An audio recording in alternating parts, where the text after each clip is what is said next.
Hi there. My name is Cameron Hendricks, and you are joining me on Amtrak Train 187 in New York City. And this is for my senior project, which explores the need for increased funding for inner-city public transportation within the United States. I chose this product because I have always been passionate about transportation and making sure people get to where they need to go effectively and on time.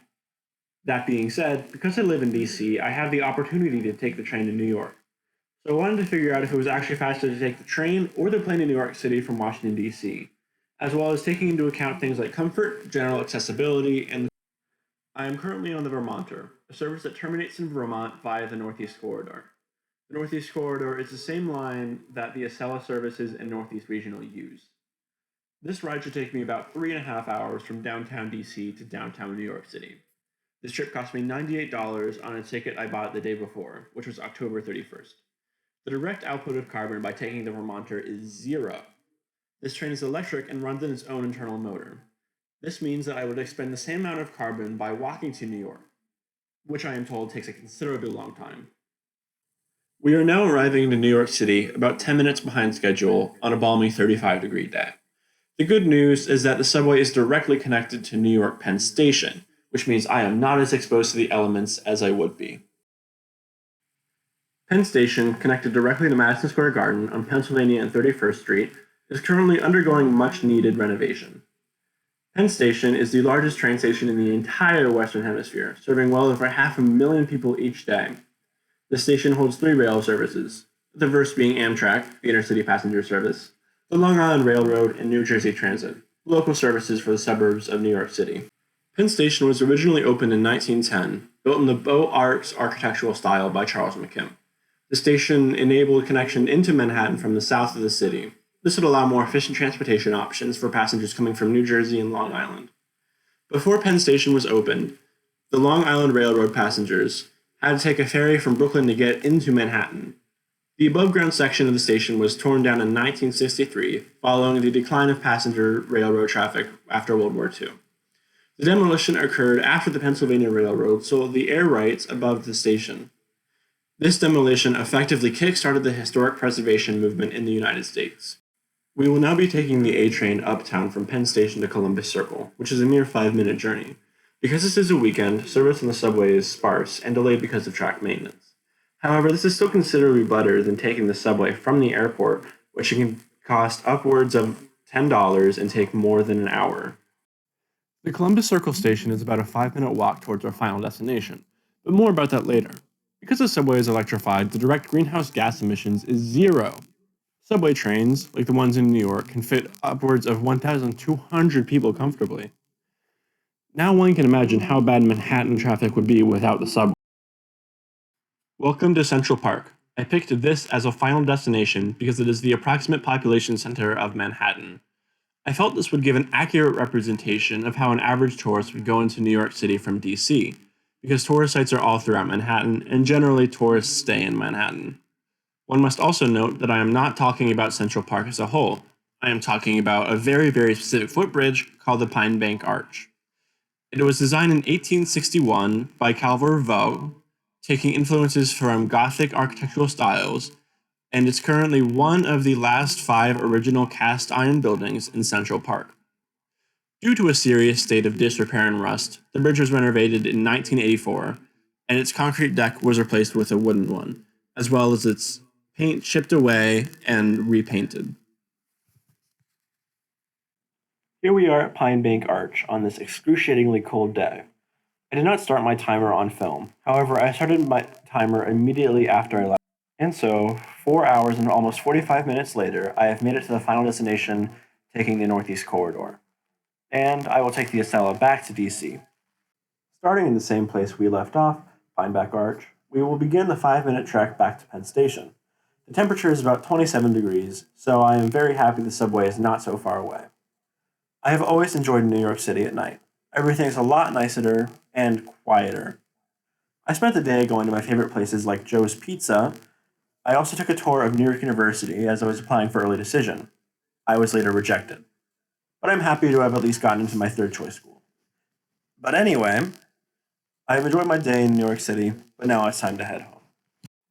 I would not be a true New York City tourist if I didn't have trouble with my Metro card, or getting lost in a subway station. In this case, I did both at the same time. I spent about 5 minutes searching for the Red Line train towards downtown. It also began to rain on my walk back to the station. So now I am wet. Woo! So I did some research as to why Columbus Circle Station is so large. It turns out that it serves almost 30 million people a year. It is also the eighth largest subway station in New York by passenger volume. And as it turns out, the station was once a nexus for the now defunct New York Subway Company, known as the Independent Subway System, which explains how today almost 5% of lines and 3% of all travelers use this station. Now it is time to board the Acela Express. Train number 2275. This leg should take about 2 hours and 40 minutes down to DC from New York. This ticket cost me $183, leaving the round trip total to $281. This is just a reminder, but it's more expensive than usual because I bought the tickets a day ahead. If people want cheaper tickets, it is advised to get your tickets at least 2 weeks earlier. The Acela Express started on December 11, 2000, replacing Metroliner service that existed for just under 40 years. The Acela makes up about 25% of Amtrak's entire revenue, making it a vital service for Amtrak, and combined with the Northeast Regional Line, these two trains make up 75% of the entire market share for those going between Washington, D.C. and New York City, as well as 55% of the market share between Boston and New York City. This proves that intercity high-speed rail is possible in the United States. And the thing is, the Acela is not even living up to its full potential, because it runs on antiquated equipment as well as high-degree turns.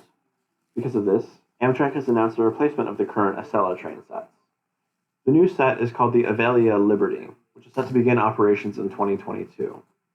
This new set is designed to make the Acela even faster on tight curves, of which the Northeast Corridor has many, because it was built back in the early 1900s when trains were slower. And now it's time to leave the Acela on this carbon-free ride back home. Being on the Acela is a great experience because I was able to sit by myself in a section that is meant for 4 people, which means I got a large table to do all my homework and other editing things for other projects.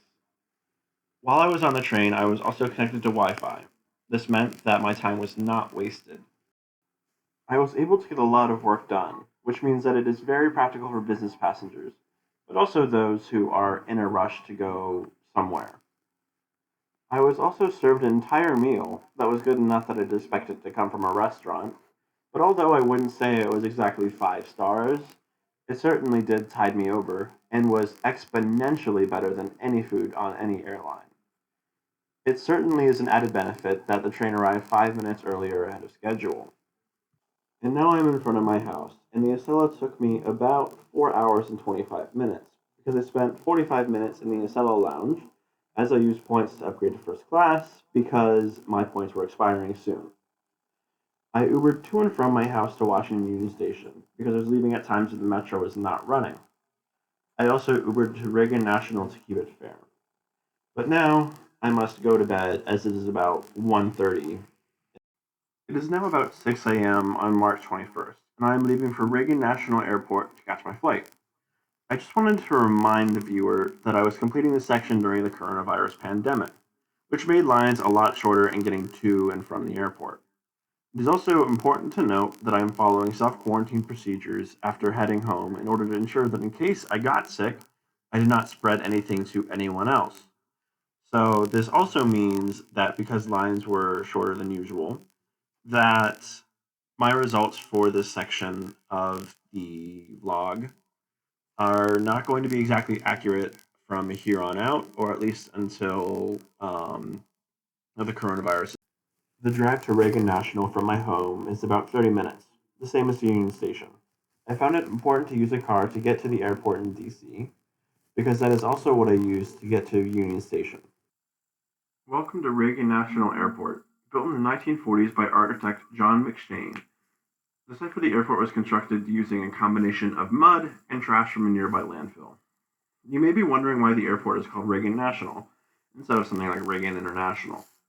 The national comes from the fact that all but 40 daily flights must have a final destination that is under 1,250 miles away from the airport, and also because there is surprisingly no Customs and Immigration Office, which means that the only international flights into Reagan must have come from an airport with a Customs and Border Protection pre-clearance facility.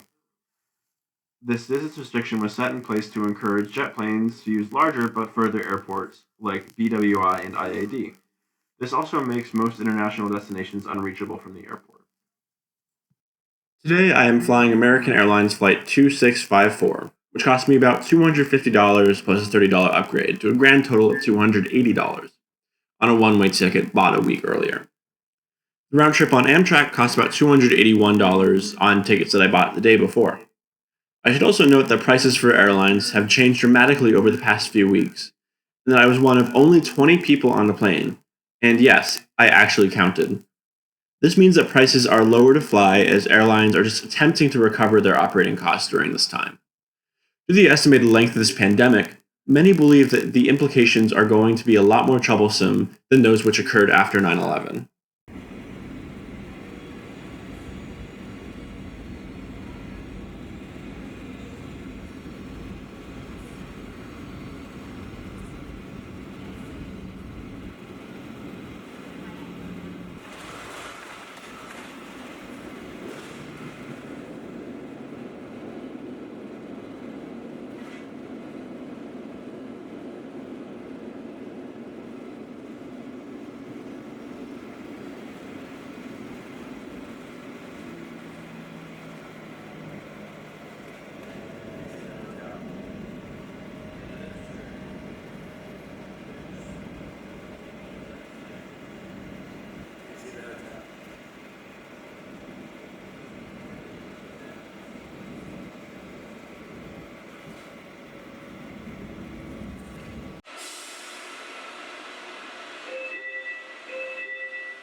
Now we board the AirTrain, a people mover service that connects individuals to New York City subway stations in the Queens district. This service, created in 2003 following considerable delays due to political backlash by Mayor Rudy Giuliani over fears that the rail link would not make a profit because the terminus is at Jamaica Station in Queens and not in Manhattan.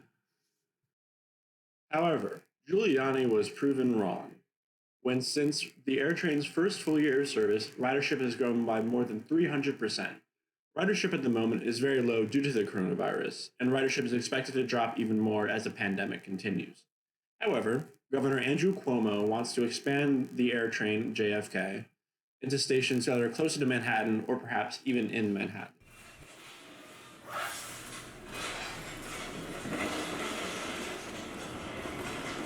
Welcome to Jamaica Station.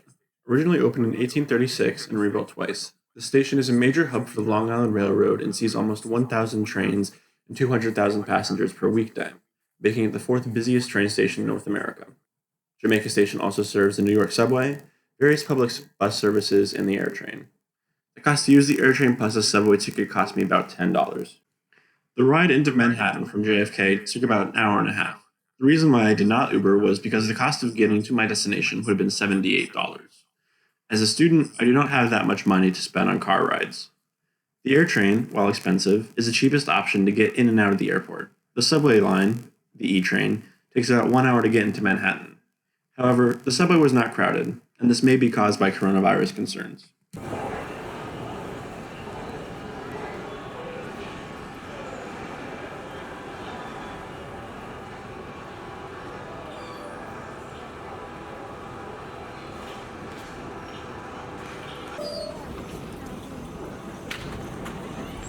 This is a Manhattan-bound E local train. The next stop is Jamaica Van Wyck. Stand clear of the closing doors, please.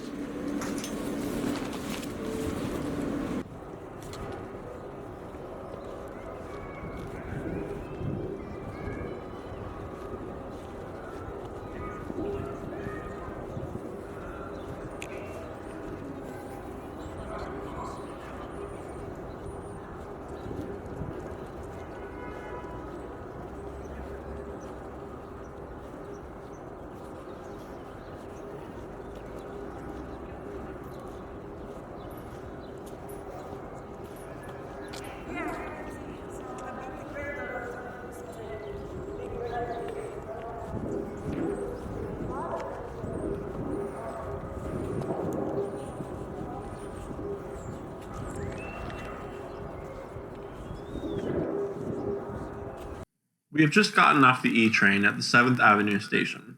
We are now walking towards Pine Bank Arch to conclude this adventure. In total, I probably spent about 14 hours on various means of public transportation for this project. I do feel that it is important to note that the carbon emissions of the plane trip amounted to almost 600 pounds of carbon emissions.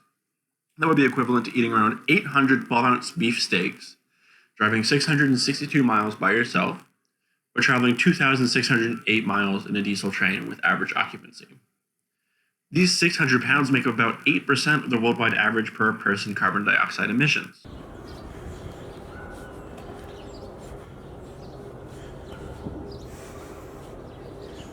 The time to complete this journey took about 4 hours and 17 minutes. Taking the plane put me ahead of schedule by 30 minutes, due to the quick boarding time because almost nobody was on the plane. But, for now, I'm going to head to my favorite pizza place in New York City, Joe's Pizza.